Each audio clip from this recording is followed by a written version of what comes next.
Chapter 13. In the 23rd year of Joash, the son of Ahaziah, king of Judah, Jehoahaz the son of Jehu began to reign over Israel in Samaria, and he reigned 17 years. He did that which was evil in the sight of the Lord, and followed the sins of Jeroboam the son of Nebat, with which he made Israel to sin. He didn't depart from it. The anger of the Lord was kindled against Israel, and he delivered them into the hand of Hazael king of Syria, and into the hand of Benhadad the son of Hazael continually. Jehoahaz begged the Lord, and the Lord listened to him, for he saw the oppression of Israel, how that the king of Syria oppressed them.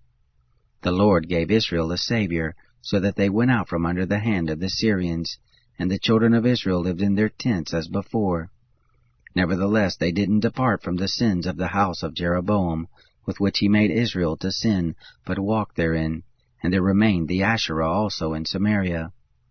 For he didn't leave to Jehoahaz of the people but 50 horsemen, and 10 chariots, and 10,000 footmen. For the king of Syria destroyed them and made them like the dust in the threshing. Now the rest of the acts of Jehoahaz, and all that he did, and his might, aren't they written in the book of the Chronicles of the kings of Israel? Jehoahaz slept with his fathers, and they buried him in Samaria, and Jehoash his son reigned in his place. In the 37th year of Joash king of Judah began Jehoash the son of Jehoahaz to reign over Israel in Samaria, and he reigned 16 years. He did that which was evil in the sight of the Lord. He didn't depart from all the sins of Jeroboam the son of Nebat, with which he made Israel to sin, but he walked in them. Now the rest of the acts of Jehoash, and all that he did, and his might with which he fought against Amaziah king of Judah, aren't they written in the book of the Chronicles of the kings of Israel? Jehoash slept with his fathers, and Jeroboam sat on his throne, and Jehoash was buried in Samaria with the kings of Israel. Now Elisha had become ill from the sickness of which he died, and Jehoash the king of Israel came down to him and wept over him, and said, my father, the chariots of Israel and its horsemen. Elisha said to him, take a bow and arrows. And he picked up a bow and arrows. He said to the king of Israel, put your hand on the bow, and he put his hand on it. Elisha laid his hands on the king's hands. He said, open the window eastward, and he opened it. Then Elisha said, shoot, and he shot.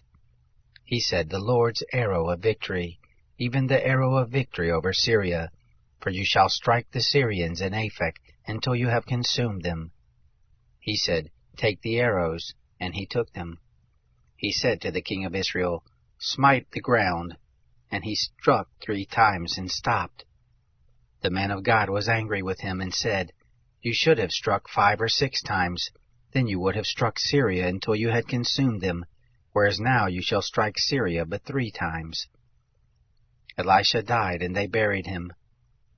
Now the bands of the Moabites invaded the land at the beginning of the year. It happened, as they were burying a man, that behold, they spied a band, and they cast the man into the tomb of Elisha. And as soon as the man touched the bones of Elisha, he revived, and stood up on his feet. Hazael king of Syria oppressed Israel all the days of Jehoahaz.